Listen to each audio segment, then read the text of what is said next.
Boa noite, amados. Quero saudá-los com a graça e a paz de Jesus, amém? Uma alegria estar com vocês nessa oportunidade pela primeira vez. E dependendo do que eu vou pregar, pode ser a última, né? Então, tomara que não seja.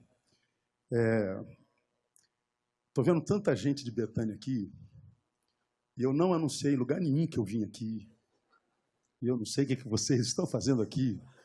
Como é que vocês souberam, né? Tanta gente que eu vi aí no corredor, aqui na frente. Depois a gente vai conversar, porque vocês faltaram o culto hoje, viu? Mas tudo bem, está adorando ao Senhor? Tá bom. Bom, vamos conversar um pouquinho sobre o que está escrito em 1 Coríntios capítulo 15. Abre a tua Bíblia em 1 Coríntios capítulo 15. Queria ler um versículo.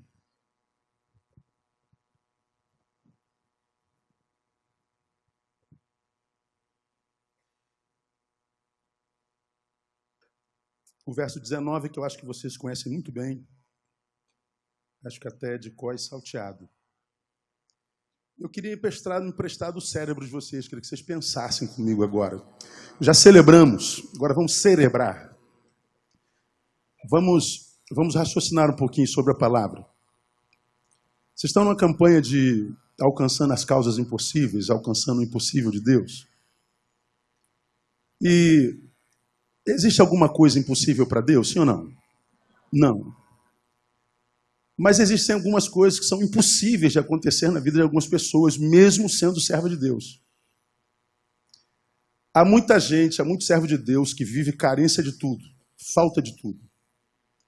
Prosperidade só na boca, alegria só no discurso, amor só na música. Se você compara a qualidade de vida, a vida praticada e o discurso, você vai ver que são completamente distantes. Nem sempre o que se vê ou o que se diz é o que se vive.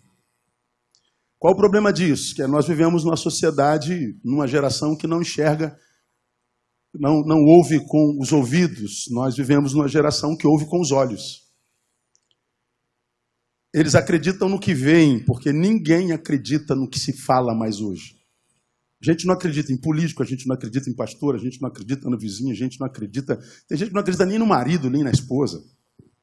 Nós vivemos uma incredulidade relacional sem precedentes na história dos homens. Então, quando, como cristãos, pregamos uma coisa e vivemos outra, o que conta é o que nós vivemos, não o que pregamos. Isso é fácil de mostrar para vocês, quem já me acompanha por aí, já me viu fazendo. Solta o que você tiver na mão, só um minutinho. Faz um exercício comigo, bem rapidinho. Solta o que você tiver na mão, bota assim no... Aí, junta a mão assim comigo. Paga o mico comigo, paga o mico. Esfrega a tua mão até ficar morno. A minha já está, a tua já está? Sim? Fecha a mão, bota na bochecha. Para. Onde eu mandei botar a mão?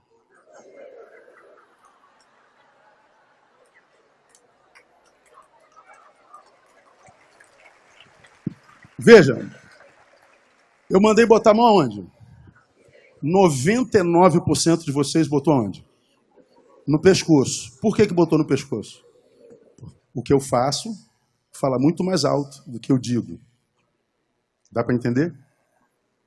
Por isso, 12 homens no Evangelho alvoroçaram o mundo. Nós somos 61 milhões de evangélicos no Brasil, não fazemos cosquinha. Como igreja, somos uma vergonha no Brasil. 12 homens alvoroçam o mundo. 61 milhões não fazem cosquinha no Brasil. Porque o que se vê nos crentes é uma coisa, o que se prega, o que prega os crentes é outra coisa. Então, não há nada impossível para Deus. Mas há algumas coisas que se tornam impossíveis na minha vida, mesmo sendo Deus o nosso Deus. Por quê? Porque trata-se do que eu vou chamar de uma miséria opcional. É quando a gente faz opção pela miséria. Quando a gente faz opção pela miséria, Deus respeita a nossa opção. Aí você talvez pergunte assim, mas é possível que alguém conscientemente faça opção pela miséria? Sim, mas eu acho que a maioria dos que vivem vida miserável, independente de quanto tenham no banco, não é? Essa opção quase sempre é inconsciente. A gente faz opção pela miséria e nem sabe. Mas ainda assim é uma opção e Deus respeita.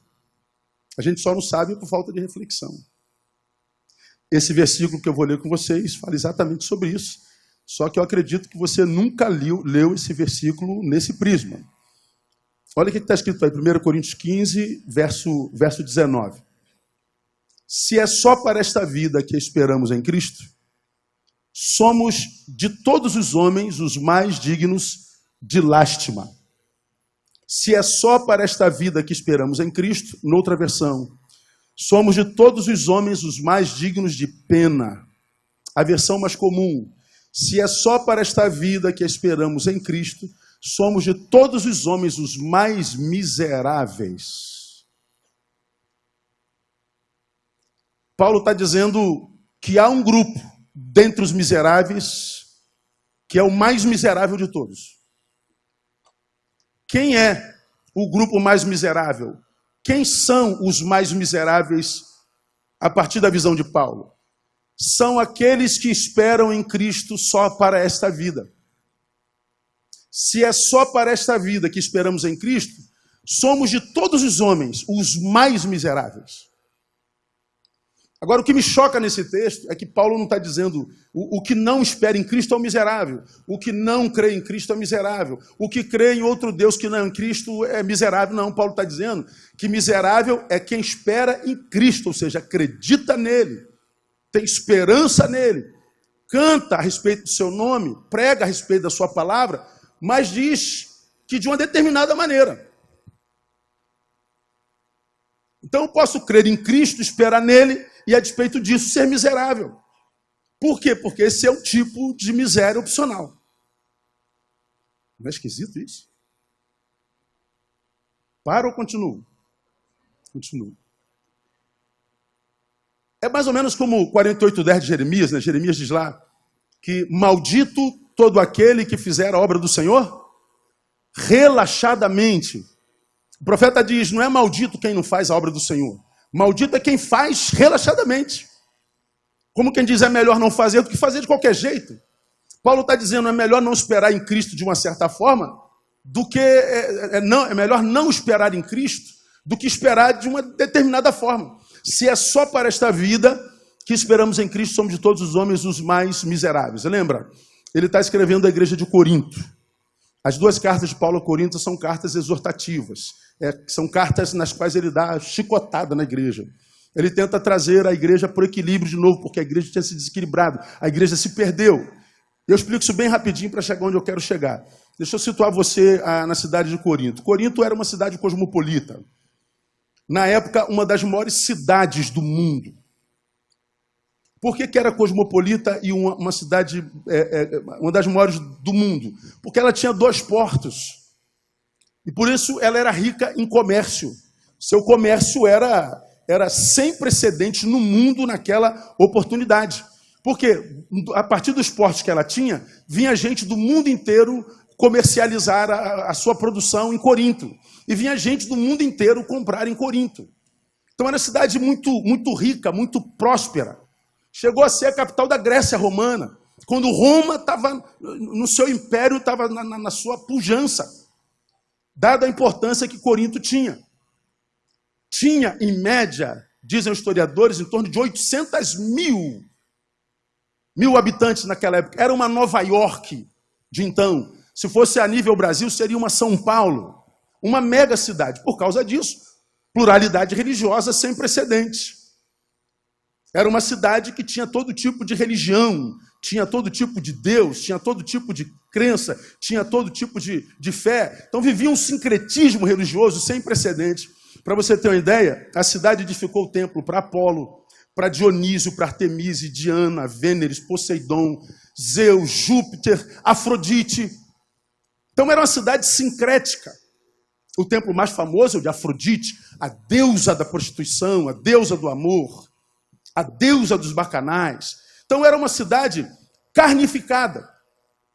Por que Paulo escreve a Corinto? Porque quando o Espírito Santo planta uma igreja numa cidade, ele planta essa igreja para influenciar a cidade. Planta essa igreja para ser um sinal do reino nessa cidade. Planta essa igreja para que ela santifique essa cidade. Mas o que aconteceu em Corinto? Ao invés da igreja santificar a cidade secularizou Corinto. Ao invés da igreja, como sal e luz, dar sabor, preservar a integridade da cidade, iluminar a cidade, foi a cidade que exerceu influência em Corinto, desconfigurando-a completamente. Nesse capítulo 15, Paulo está chamando a atenção da igreja, porque a igreja se tornou secularizada de tal forma que ela passou a duvidar da ressurreição de Jesus. Paulo diz, se Cristo não ressuscitou, a nossa fé é vã, pô. Paulo escreve, mas dando chicotada. A igreja, ao invés de santificar a cidade, secularizou-se a partir dela. Ao invés de santificar a cidade, carnificou-se. A igreja viveu um reducionismo existencial e ela foi reprovada. Se é só para esta vida, vocês se tornaram os dos mais miseráveis, fizeram opção pela miséria. Veja o que Paulo está dizendo aqui, irmão. Paulo afirma nesse versículo e nesse capítulo, e afirma de forma contundente, a realidade de que a vida é bidimensional. E além disso diz que o segredo de uma vida que vale a pena ser vivida, uma vida íntegra, que realmente vale a pena ser vivida, não é só uma vida que tem consciência da sua bidimensionalidade, mas também uma vida que aprende a viver essas duas dimensões com equilíbrio. Ele está dizendo, se é só para esta vida, ele está dizendo, não, você deve esperar em Cristo nessa vida, sem esquecer daquela. O que está acontecendo com vocês? Vocês estão vivendo uma vida unidimensional. Vocês esqueceram que a vida é bidimensional. Vocês fizeram opção por uma área da vida. E quem reduz a vida, que é bidimensional, a uma vida unidimensional, faz opção pela miséria. Esse texto, para mim, é grave demais. Porque eu posso, por exemplo, ser um homem de bem, eu posso ser um ser solidário, posso ser um ser de boas obras, eu posso ser um ser bonzinho, que à luz do espiritismo seria salvo, porque pela caridade sou salvo. Eu posso ser um cidadão de bem, posso ser um empresário, posso ser um pai, uma mãe maneiro. Mas se eu só vivo a dimensão terrena, a dimensão carnal, sem me preocupar com a transcendental, com a sobrenatural, com a supra-humana, com a transcendental, Paulo está dizendo, porque você só vive uma vida unidimensional, você fez opção pela miséria. Ou seja, não há nada nesse mundo que vai gerar plenitude em você. Você vai viver o pior dos antagonismos.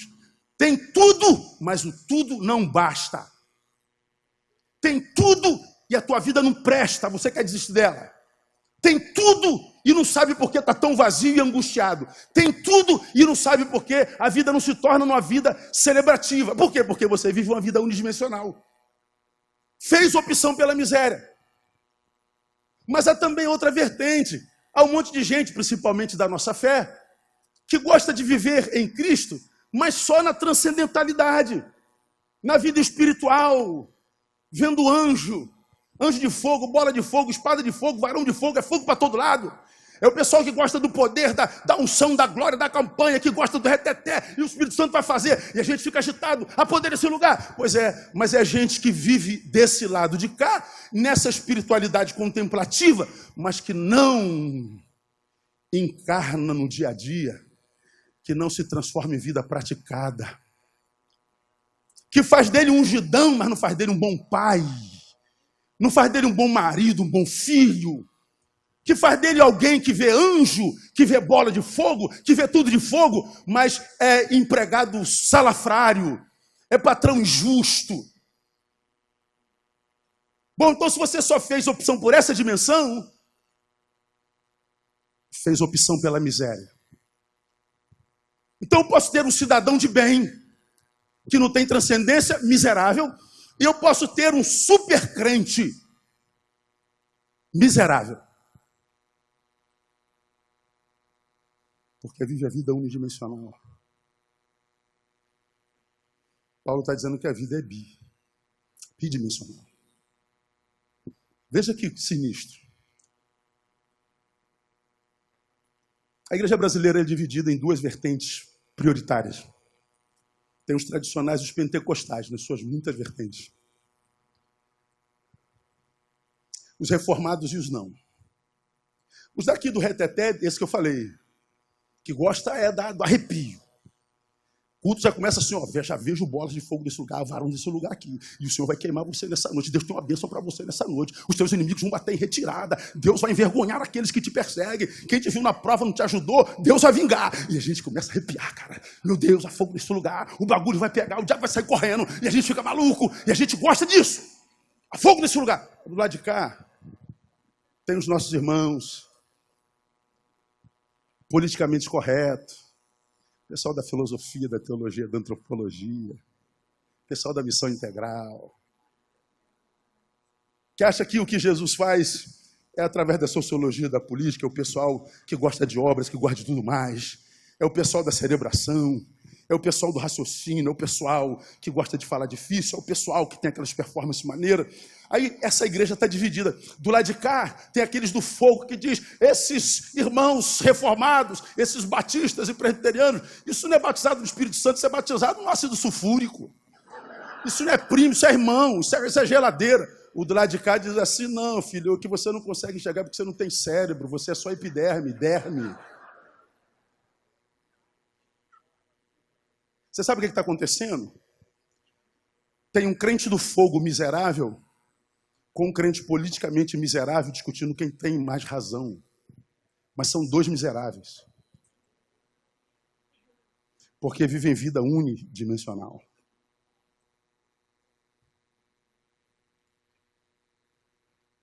Se é só para esta ou se é só para esta vida, somos de todos os homens os mais miseráveis. Estamos lá no fim da fila.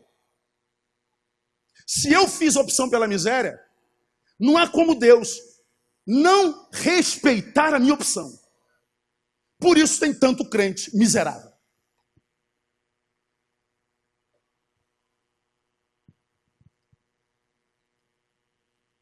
Deixa eu mostrar duas realidades para vocês. Dois exemplos disso na Bíblia Sagrada. Eu levo vocês para o Monte da Transfiguração. Jesus sobe com alguns apóstolos. E lá em cima aparecem diante deles Elias e Moisés. Moisés e Elias. Moisés, representante da lei. Elias, representante da profecia. A lei e os profetas eram a Bíblia de Jesus. Além deles verem a Bíblia personificada, Jesus está no meio deles. Transfigura-se, vira um holofote reluzente. E além do holofote reluzente, baixa uma fumaça do céu sobre ele. E ainda por cima, vem uma voz do céu que diz assim, este é meu filho amado, a ele ouvi. Tu imagina você num monte tendo uma experiência dessa, irmão. Tu imagina tu subindo um monte e você vê Jesus brilhando feito um holofote, uma fumaça em cima dele, voz do céu, a profecia de um lado, a lei do outro. Você imagina você tendo uma experiência fenomenológica dessa. Tem crente hoje, irmão, que sobe um monte, não vê nada, já desce soberbo que é uma desgraça. Ele acha que é mais crente que todo mundo. Tu imagina um crente hoje subindo um monte e ter uma experiência dessa. Ninguém aguentava esse crente, tinha que mandar matar ele, porque ninguém ia aguentar, de tão chato que ele ia ser. Por quê? Porque era experiência gloriosa. A experiência foi tão gloriosa, foi tão irrepetível, foi tão única, que Pedro diz assim, Senhor, aqui está bom demais. Tive uma boa ideia, vou fazer 3 cabaninhas. Uma para o Senhor, uma para Elias, outra para Moisés. Nós ficamos no relento. Vamos ficar aqui para sempre. Vamos morar aqui. Vamos ficar aqui no monte da glória da transfiguração. Vamos ficar aqui nessa experiência gloriosa. Jesus diz assim, não, Pedro. Não se vive em experiências gloriosas. Se experimenta a glória em algumas experiências. Mas quando se experimenta a glória na vida das experiências, se experimenta no lugar de passagem. Porque o lugar de vivenciar a glória experimentada é no dia a dia. Desce e volta para o lugar onde você vive todo dia. Isso aqui é lugar de passagem. Pedro não entende porque ele quer ficar na glória. Ele quer ficar só do lado de cá. Ele quer ficar aqui para sempre. Ele quer se sentir bem para sempre. Jesus diz, não desce. Eles descem. Você sabe o que acontece? Quando ele desce, ele se encontra com um homem que estava com um filho endemoniado. Vejam, eles descem do monte, onde vem a Bíblia personificada, Jesus reluzindo, fumaça do céu, voz do céu. E quando eles descem para o dia a dia, o que eles encontram? Demônio. É melhor ficar no monte, né, irmão? Só que eles descem do monte e não entendem o propósito da revelação. Não entendem o propósito da experiência. E eles descem certamente cheios de orgulho. Como quem diz, ai gente, esse demôniozinho diante de nós, ele não tem noção de onde está vindo. Ele não tem noção de quem a gente viu lá em cima, do que a gente ouviu, do que a gente viu. Sai logo, demônio, eu vou te dar uma pernada já já. Eles expulsam daqui, expulsam dali. Eles tentam de toda forma libertar aquele menino, mas diz que o demônio não sai. Eles são envergonhados. Jesus desce. E o texto diz assim, em Mateus 17, 14. Quando chegaram a multidão, aproximou-se de Jesus um homem que, ajoelhando-se diante dele, disse: Senhor, tem compaixão de meu filho, porque é epilético e sofre muito, pois muitas vezes cai no fogo e muitas vezes na água. Eu trouxe aos teus discípulos, eles não puderam curar. Olha a reação de Jesus, gente. Ó geração incrédula e perversa, até quando estarei convosco e até quando vos sofrerei? Posso traduzir? Ó geração sem fé, ó geração incapaz de discernir as experiências de glória, ó geração incrédula e perversa, até quando eu vou ter que sofrer na presença de gente como vocês, que não aprendem nada, que não discernem nada do que vivem no Senhor, que mesmo estando diante da palavra personificada, não conseguem discernir o propósito da experiência, ficam embevecidos com a experiência, mas não aprendem o propósito dela. Jesus está dizendo, Deus, até quando eu vou ter que sofrer com gente como essa que não cresce nunca?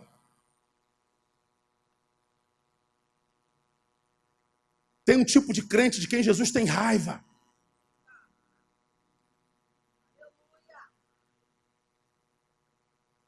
Escuta, um encontro com a palavra que não me capacita para lidar com infortúnios e com infortunados, é encontro, ainda que com a palavra que gera revolta em Jesus. Se eu tenho experiências no monte, na glória, no templo, na campanha, se eu sou visitado pelo Senhor, tenho experiências sobrenaturais com Ele, mas essa experiência não me capacita para viver o dia a dia, não me capacita para ser melhor do que eu fui antes dele. Se essa experiência não me capacita para viver com o pé no chão, para encarnar isso na vida, Jesus está dizendo, você é um tipo de gente que me revolta.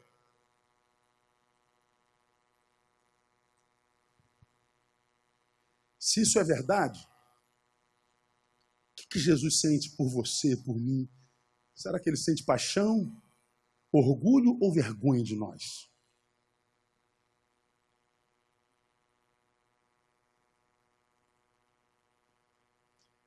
Eles descem do monte e dão de cara com um demônio, com um infortunado, com adversidade, com antagonismo. E eles não conseguem praticar a experiência no dia a dia. Eles querem ficar no monte. Eles estão pendendo só para um lado. Eles estão vivendo a vida unidimensional. Esse texto do monte nos ensina, irmãos, que a palavra de Deus, quando nos alcança de verdade, primeiro ela nos ensina a lidar com demônios. Olha, os demônios de dentro e os demônios de fora. Cada um de nós tem seu demônio. Cada um de nós sabe contra o que luta dentro. Eu estava domingo passado na América pregando na igreja de um amigo. O pastor que estava dirigindo falou assim, irmãos, vamos nos ajoelhar e vamos nos santificar.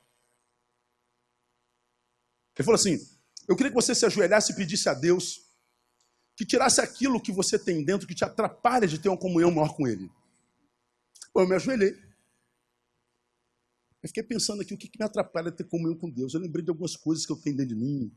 Vamos imaginar que fossem desejos. Aí eu orei aqui baixinho, Senhor, tira esse desejo de mim. Quando eu acabei de orar, o Espírito Santo falou assim, como é que é, Neil? Você está pedindo para que eu te faça um vagabundo? Não é nada disso. Que é isso, senhor?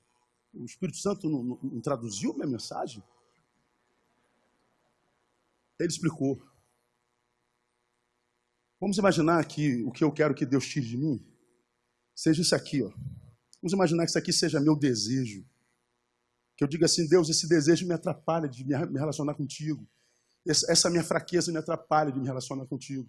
Deus, essa minha fraqueza torna muito difícil a minha relação contigo. Então, Deus, tira esse desejo de mim. Aí Deus fala assim, tu quer que eu te faça um vagabundo? Ou seja, tu quer parar de trabalhar, né, Neil? Você não quer mais se esforçar, não, né, Neil? Você quer ter na terra uma vida como de quem não é caído, né, Neil? Mas diz que essas não são as nossas orações. Deus, tira isso de mim, para quê? Porque eu não tenho trabalho. Mas Deus, é um bom negócio, hein? Olha aí, vou te servir melhor, tira. Agora pense comigo, o que glorifica mais a Deus? Não sentir isso, ou ainda que sentindo isso, dizer assim, Deus, eu desejo muito isso, mas eu vou renunciar a isso porque eu te desejo mais. O que você acha que glorifica mais a Deus?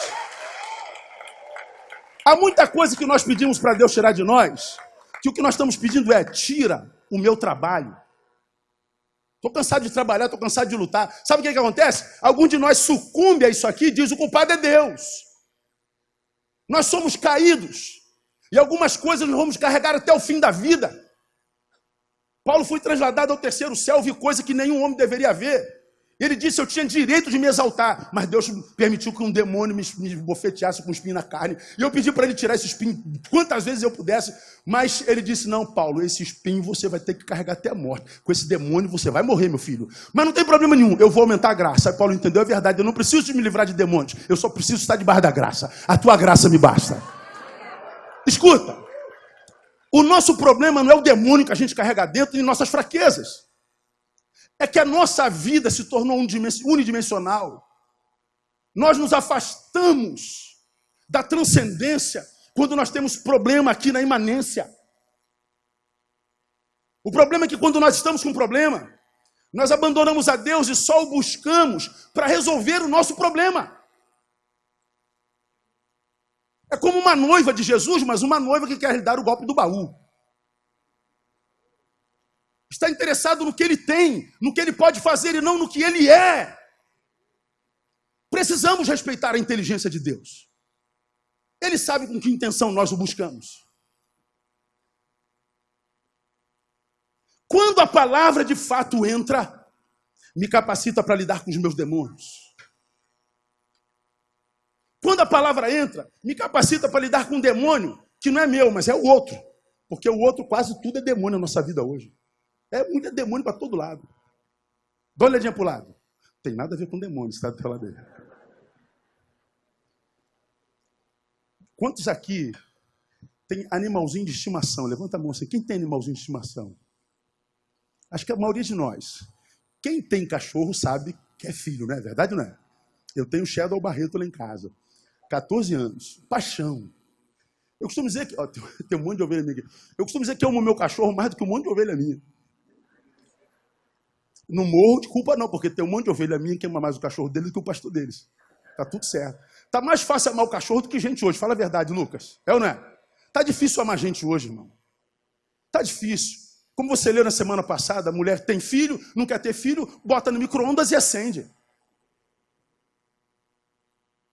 Que tipo de gente faz isso? Que tipo de pai é pai que abusa, estupra de um filho de 2 anos até a morte? Que tipo de gente é essa?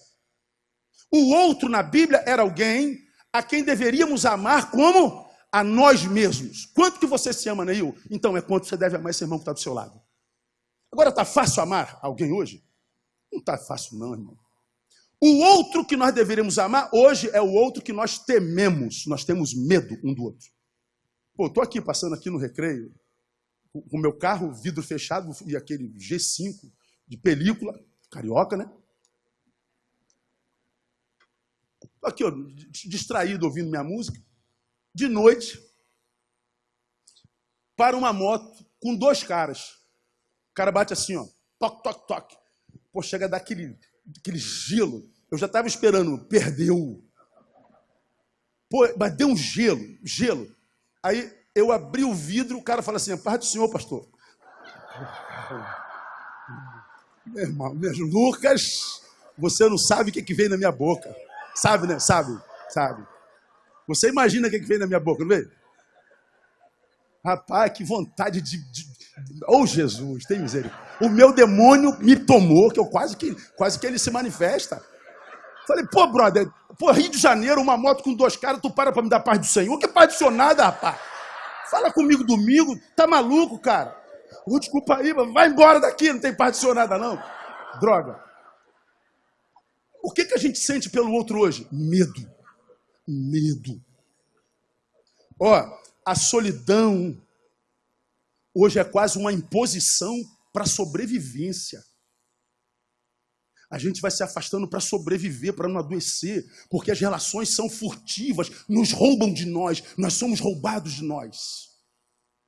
E a gente vai se retirando para sobreviver, porque a gente se machuca muito nas nossas relações. O outro virou um demônio. Mas quando eu sou na palavra, eu sou capacitado para viver relações, para vencer o meu demônio e vencer o demônio que é o outro também, com o qual é cada vez mais difícil de ser, que por causa do qual a solidão é quase uma imposição. Agora escuta o que eu vou te falar e nunca mais esqueça isso. Se eu não aprendo a me relacionar e opto pela solidão, eu estou extinguindo o outro em mim. O outro é cada vez mais rarefeito em mim. Eu costumo dizer, há tanto eu em mim que tu não cabe. E porque há tanto eu em mim que tu não cabe, nossas relações são rarefeitas. Qualquer discordância acaba com casamento. Qualquer discordância acaba com sociedade. Qualquer discordância acaba com amizade. Qualquer discordância você troca de igreja. Qualquer discordância a gente vaza daqui. Porque o outro em mim é rarefeito. Há só um pozinho dele em mim. Há muito eu em mim. Pois é, nós estamos vivendo a extinção do outro em nós. Agora, qual o problema disso? Quando eu produzo a extinção do outro em mim, eu excluo de mim a possibilidade de viver transcendência. Faço opção só por esta vida. Pode explicar, pastor? Posso. Por que quando o outro é extinto em mim, eu estou extinguindo em mim a possibilidade da transcendência? Simples. Porque o que Deus faz por nós, só faz na comunhão. Vem cá, Lucas, rapidinho.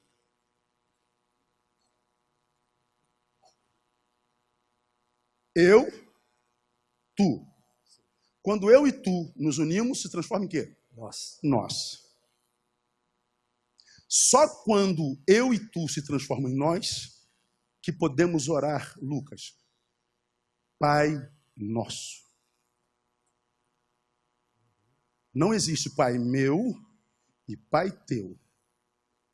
Não são 2 pais, é um pai só. Se eu não consigo mais chamar alguém de irmão, perdi o direito de chamar Deus de pai. Eu só posso chamar Deus de pai se eu tiver irmão. Transcendência. Tem mais. Só quando o meu eu junta com tu e vira nós que eu posso orar. O pão nosso de cada dia, dai-nos hoje. Provisão. Se eu não tenho alguém comigo, não existe pão meu, porque o Deus só dá pão para quem compartilha. Se não compartilha, vai viver necessidade mesmo. O tudo não vai bastar. Porque fez opção pela miséria. Só quando tu e eu estamos juntos, que a gente pode chamar Deus de Emanuel. Agora sim, Lucas, porque o Pai é nosso, e a gente vive pão, a gente pode crer que Deus é conosco. Se eu não quero saber do Lucas, abri mão de Deus. Se eu não quero saber do próximo, fiz opção pela miséria. Entendeu, Lucas? Obrigado, meu brother. Isso é grave. Por que você acha que o diabo trabalha de forma pesada para causar dissensão entre nós? Divisão entre nós? Separar-nos? Por que ele faz? Porque ele sabe que se me separa de você, me separa de Deus. É na comunhão que ele ordena a bênção e a vida para sempre. Aquele que diz amar a Deus e odeia seu irmão, até hoje está em trevas. Discurso. Blá, blá, blá. Pode frequentar culto a vida inteira. Vai viver miseravelmente. Nunca viverá a plenitude em Deus. Quando eu me encontro com a palavra, sim, eu vou viver o monte, vou ver a glória, a fenomenologia do espírito, da espiritualidade, mas vai me capacitar para transformar isso em vida praticada, vencer os meus demônios. E mais, meu irmão, a Bíblia não diz que Deus não habita em templos feitos por mãos humanas, sim ou não? Se Deus não habita em templos feitos por mãos humanas, aonde é que Deus habita? Em templos feitos por suas próprias mãos. Onde é que Deus habita? Diga para mim. Em nós. Portanto, se alguém quer encontrar a Deus, tem que ir na casa dele. Tem que ir aonde? Tem que ir nesse irmão que está do seu lado. Não tem que vir nesse templo. Se você vem nesse templo, nem viu quem sentou do teu lado, para Deus você não está aqui. Quem quer achar a Deus vai no outro. A igreja é esse irmão que está do seu lado. Entendeu por que a ruptura é problemática?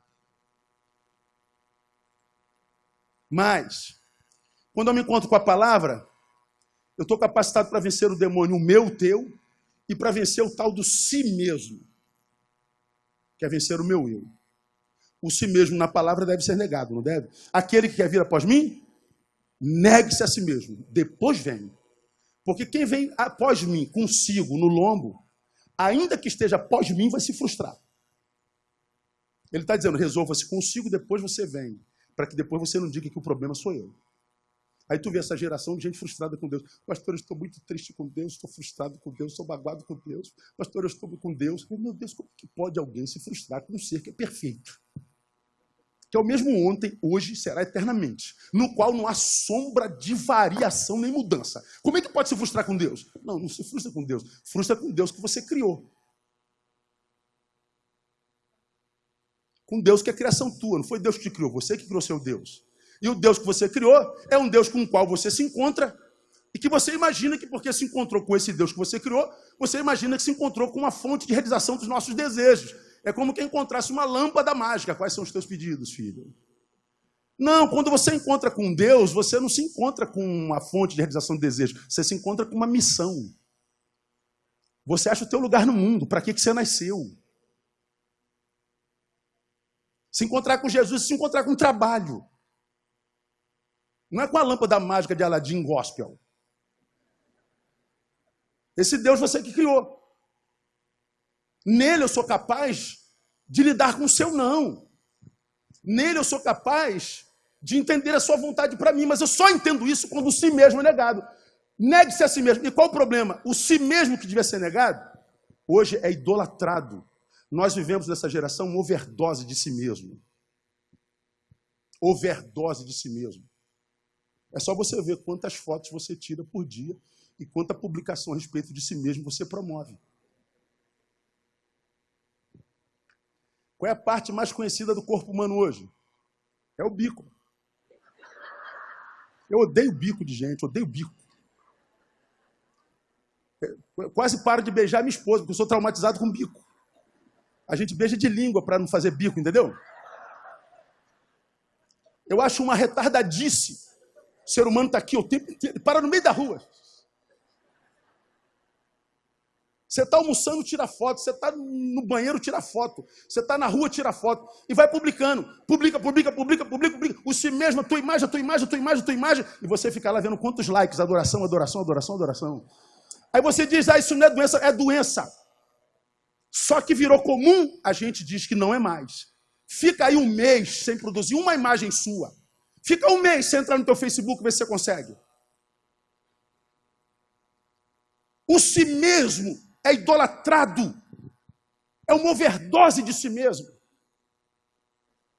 Um monte de gente que vai embora da igreja porque não reconheceram o meu trabalho nesse lugar, não me deram oportunidade nesse lugar. O meu si mesmo não foi tratado como eu trato o meu si mesmo. O si mesmo tem sido um problema nessa geração. Por que é um problema? Porque se você adora a si mesmo, você está arrumando inimizade com Deus, porque Ele disse que Ele não divide a sua glória com ninguém. Ele não divide a sua glória contigo. E há tanta gente se exaltando, se adorando, que Deus não tem mais espaço ali.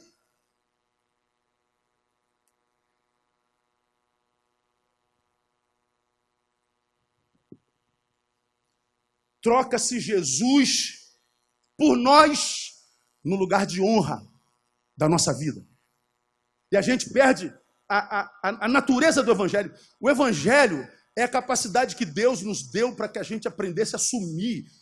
O Evangelho é a capacidade de Deus para a gente desaparecer e não para a gente aparecer. Importa que Ele cresça e eu diminua. O Evangelho me capacita para assumir. Não é para aparecer. Quando o meu eu é maior em mim, quando olham para mim e o que vem sou eu mesmo, eu estou tendendo para um lado da vida. Quando olham para a gente, tem que ver Jesus. Alguma coisa de Jesus tem que ser vista em nós. Mas o si mesmo hoje é idolatrado. Ele não divide a sua glória. Aí, eu estava em Brasília na semana passada, no sábado, conversando com 2 grandes brothers, 2 meninos dessa geração, que Deus tem usado, mas que estão sendo sequestrados por isso aqui, não faz nada sem publicar. É uma overdose demais. Eu falei assim, cara, tem gente que não aguenta mais olhar para a cara de vocês, porque é muito comum hoje. Tem gente que você não vê há 10 anos, você não aguenta olhar mais para a cara dele. Como é que pode isso, pastor? Porque publica a cada 30 segundos alguma coisa dele. Você não vê há 10 anos, mas tu vê o Face toda hora. O que ele publica, você já nem lê mais, porque sabe que é bobagem. Passa. Eu falei para eles, cara, vocês estão fazendo um trabalho bacana no Brasil, mas vocês estão ficando chato, vocês estão aparecendo demais. Vocês botam foto de gente quando 6 horas chora, quando cai, vocês botam foto. Quando vocês estão na unção, bota foto. Quando vocês estão, bota foto. Como quem diz, veja como Deus está me usando. Deus já está vendo, ninguém precisa ver. Vocês estão sucumbindo. E eu falei para ele assim, eles estão com uma visão muito otimista do evangelicalismo brasileiro. Eu falei, eu não vejo com esse mesmo otimismo. Porque ele acha que hoje tem no Brasil uma boa leva de crentes. E eu falei para ele, ele ficou chocado. Eu não acredito num avivamento que venha no meio de uma geração cheia de si e exibicionista. Eu não acredito que Deus possa gerar um avivamento no meio de uma geração exibicionista. Os avivamentos da história aconteceram quando seus agentes eram gente simples, humilde e sem necessidade de aplauso, ou de like, ou de reconhecimento. O seu prazer era dar prazer em Deus. Seu prazer era despertar sorriso no Todo-Poderoso. Uma vez que eles tinham consciência que os olhos do Senhor estão em todo lugar. Uma vez que eles tinham consciência que Deus não se relaciona com esse ser que nós somos na coletividade, Deus se relaciona com aquele ser que nós somos quando não tem ninguém olhando para nós. Aí os avivamentos aconteciam. A palavra me capacita para colocar o meu si mesmo no seu devido lugar. Então veja, eu posso ter a experiência da glória, mas se essa experiência da glória não se tornar em vida praticada, eu posso ter vida gloriosa e ser reprovado por Jesus. Até quando eu vou ter que suportar gente como vocês? Mas o outro exemplo a gente termina. Vamos a Eclesiastes capítulo 1. Mostrei o exemplo da glória, não é? Agora vamos ver alguém tentando dar sentido à vida na carne, nas coisas do mundo.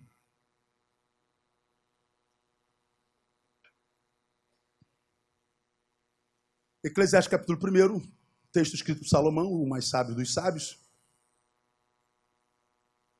que passava por um momento difícil e de profunda deprê.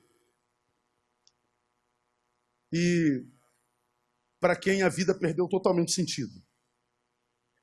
Ele diz no 1:2 o seguinte, você conhece o texto, vaidade de vaidade, diz o pregador, vaidade de vaidades, tudo é vaidade. Ele está dizendo, a vida não tem sentido, pura vaidade. A vida não tem consistência, não há razão para estar por aqui. Qual a razão disso tudo? Qual o sentido da vida? A palavra vaidade, no original, é a palavra traduzida literalmente por bafo. Bafo de bafo, diz o pregador, tudo é bafo. Você sabe o que é bafo, não sabe? Bafo é diferente de vento. Vento, ó.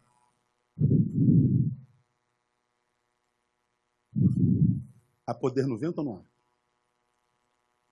Agora olha o bafo. Vento. Bafo. O bafo nem move. Bom, tem gente que derrubaria a gente com bafo. Isso é verdade. Isso aí... Mas não é desse bafo que ele está falando, né? Ele está dizendo, ó, o bafo não tem consistência. O que é a vida? É um bafo. Não tem sentido. A vida perdeu sentido para Salomão. Daí por diante ele passou a trabalhar feito um louco para dar sentido à sua vida. Aí ele escreve o capítulo 2. Olha o capítulo 2, para você ter uma ideia. O que ele está dizendo no capítulo 2? Onde é que ele tentou transformar a sua existência cinza em vida? Olha o versículo 1. Disse eu a mim mesmo, solidão. Ora, vem, eu te provarei com alegria. Portanto, goza o prazer. Mas eis que também isso era vaidade. Ele está dizendo para si mesmo, para o seu corpo. Quer saber? Eu vou dar prazer para o meu corpo. Eu vou me empanturrar de prazer, de desejo. Eu vou me empanturrar de tudo que esse corpo pedir. Talvez eu consiga dar sentido a essa existência sem sentido. E aí ele vai ter as suas experiências. Olha no versículo 3. Busquei no meu coração como estimular com vinho a minha alma. Ele tenta no álcool. Ele tenta na bebedeira. Ele diz, quem sabe, perdendo essa timidez minha, eu consiga o que eu quero. Quem sabe, experimentando a alegria do vinho, da bebida, da cachaça, da vodka, eu consiga dar sentido à minha vida. Não deu certo, não. Ele aprendeu que depois de toda a dose, vem uma alegria seguida de tristeza e ressaca, e no dia seguinte a tristeza está dizendo, bom dia, vamos à dor de novo? Não deu certo. No 4 ele diz, fiz para mim obras magníficas. Ele mergulhou no trabalho. Quer saber? Eu vou trabalhar. Virou um workaholic louco. Por quê? Porque aí eu não paro. Quem para pensa, quem pensa sofre. Se eu não parar, eu não sofro. Olha o que ele fez com a vida. Fiz para mim obras magníficas. Edifiquei casas, plantei vinhas, fiz hortas, jardins, plantei neles árvores frutíferas de todas as espécies, fiz tanques de água para deles regar o bosque em que reverdeciam as árvores. Ele mergulhou no trabalho, ele trabalhou com construção civil, ele trabalhou com verde, trabalhou com vinhas, ele trabalhou com tudo, mas ele não entendeu que Charlie Chaplin tinha razão. Não sois máquinas, homens é que sois. Uma hora você tem que parar. Quem para pensa, quem pensa sofre. Ele está dizendo, o trabalho não traz sentido à vida, como o vinho não traz sentido à vida. Mas ele não para, porque ele quer transformar a sua vida numa vida que vale a pena ser vivida. No versículo 7, comprei servos e servas, tive servos nascidos em casa, também tive grandes possessões de gados e rebanhos. Ele está dizendo, eu vou crescer as minhas empresas e vou ter empregados mais do que todos. E ele então construiu muitos impérios e teve muitos empregados. Você conhece a vida de Salomão. Depois ele foi especular no campo de gados. Quem sabe nasceu ali a JBS, não é verdade? Quem sabe? Ele foi trabalhar com gado de corte. Ele foi trabalhar com bovinos. Ele foi trabalhar com gados, com touros e tudo mais. Mas também não deu certo, não. Ele não conseguiu trazer sentido para a sua vida. No versículo 8 ele diz, vou tentar mais um pouquinho, porque a minha carne vai ter que experimentar tudo que é possível nesse mundo. Eu tenho que achar sentido para a minha vida. Eu tenho que encontrar a bendita da alegria. No versículo 8 diz, ajuntei também para mim prata e ouro, e tesouros dos reis das províncias. Foi especular no mercado financeiro. Dinheiro, dinheiro, dinheiro, dinheiro. Ostentação, ostentação, ostentação, ostentação. Ele quis ser invejado, ele quis ser idolatrado, paparicado, bajulado. Ele tentou e ele teve todo o dinheiro que um ser humano pode ter, mas ele não conseguiu transformar a sua vida numa vida que vale a pena ser vivida. Aí diz o restante do versículo 8, e da delícia dos filhos dos homens, concubinas em grande número, vou mergulhar no sexo. Eu vou tentar com uma mulher, se não der eu tento com 2, se não der eu tento com 5. Se não der eu tento com 100. Quantas mulheres Salomão teve? 1000. Sabe a conclusão que Salomão chegou? Veja o versículo 2.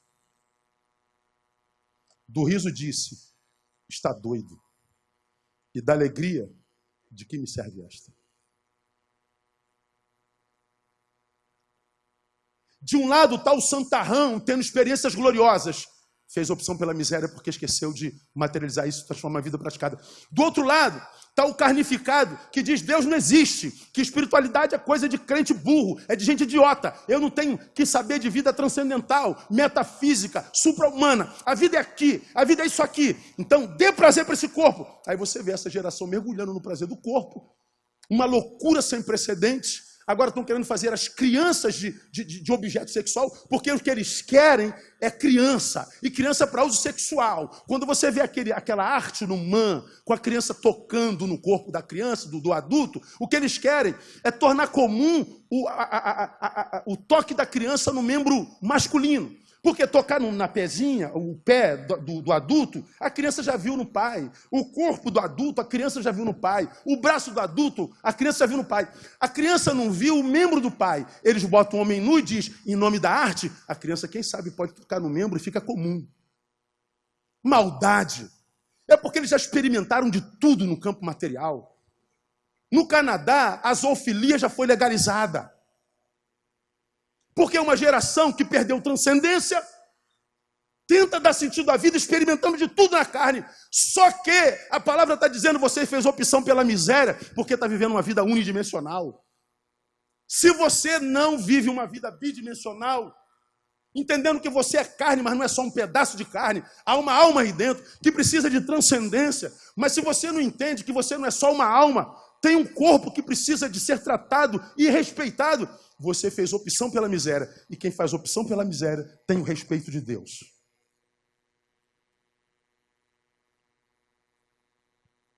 Se esperamos em Cristo só nesta vida, ou nesta vida, somos de todos os homens os mais dignos de lástimas, os mais miseráveis. O texto afirma que viver a vida unidimensionalmente faz do homem um miserável. Portanto, para o homem sem Deus, a sua vanglória, meu brother, é pura cegueira. Pura cegueira. Hoje ser ateu é moderno, sou intelectual. Não creio mais em Deus, não creio mais em Deus. Nossas crianças, nossos adolescentes entram para a faculdade e perdem a fé no primeiro turno, primeiro período. E não sabe que o ateísmo também é fé, não é? Todo ser humano criado por Deus crê. Olha, isso aqui é Deus, esse culto é Deus. Eu creio na existência dele. O ateu crê na inexistência dele. Eu, como crente, não posso provar a existência dele, a não ser para mim pela experiência. O ateu também não pode provar a inexistência dele, porque é fé também. O crente e o ateu poderia até quase, ô meu irmão, Pai do Senhor, somos irmãos de fé. Tudo é fé. Agora, se eu pendo, ou tenho tendência só para um lado, fiz opção pela miséria, porque a vida é bidimensional. E por que muitos não conseguem entender, sendo crente ou sendo ateu? Porque é um versículo claro na Bíblia que responde isso. O Deus deste século lhes cegou o quê? O entendimento. Não são os olhos. O Deus desse século cega entendimento. Sabe o que é isso? Essa cegueira não é ausência de visão. É visão que não enxerga a plenitude. Enxerga só para um lado ou para o outro. Essa cegueira é visão pela metade. Como quem diz, o diabo não quer que você deixe de servir a Deus. O diabo quer que você sirva a si mesmo. Que penda só para um lado. Porque ele sabe que você fez opção pela miséria. É visão, escute, que só nega ao espírito qualquer tipo de prazer no corpo, mas só nega ao corpo qualquer tipo de transcendência. Aí nós vemos essa geração dividida. Tradicionais pentecostais, crentes e incrédulos. Gente que não consegue equilibrar essas duas dimensões na vida. E enquanto você não crescer, amadurecer, para equilibrar essas duas dimensões, enquanto você estiver pendendo só para um lado, saiba, vai se frustrar com Deus. Mas Deus nos manda aqui nessa noite para dizer que Ele está chamando você ao equilíbrio, para que você faça uma ressignificação no seu senso de valores, porque Ele fala sobre senso de valores desde sempre. Ele diz, busca primeiro o reino de Deus, e as outras coisas, esquece. Ele vai fazer chegar até você no nome de Jesus. Como quem diz, cuida das minhas coisas, eu cuido das suas. E tem alguém melhor para cuidar da nossa do que Ele? Mas por que as coisas não acontecem? Porque o reino não está em primeiro lugar. Pendemos para um lado, fizemos opção pela miséria. Minha oração é que essa noite você caia em si, se porventura o reino não esteja em primeiro lugar. Que nessa noite você caia em si, se você percebe que só se lembra de Deus quando precisa de algo. Que nessa noite você faça uma renovação de aliança com teu Deus, dizendo, Deus, eu não quero mais sair daqui para viver como eu cheguei até aqui vivendo. Eu quero te dar o primeiro lugar na minha vida de novo. Eu quero te buscar na minha vida com sinceridade e verdade. Eu não quero ser um materialista crônico. Eu quero viver a bidimensionalidade da vida, porque eu não quero fazer opção pela miséria. Eu faço opção pela vida, e a vida que tu prometeste. Ele disse, eu vim para que você tenha vida. E vida com abundância. Não é abundância de coisas na vida. É abundância de vida, independente das coisas. Que Ele te abençoe e te dê abundância dessa vida, no nome de Jesus. Deus abençoe você.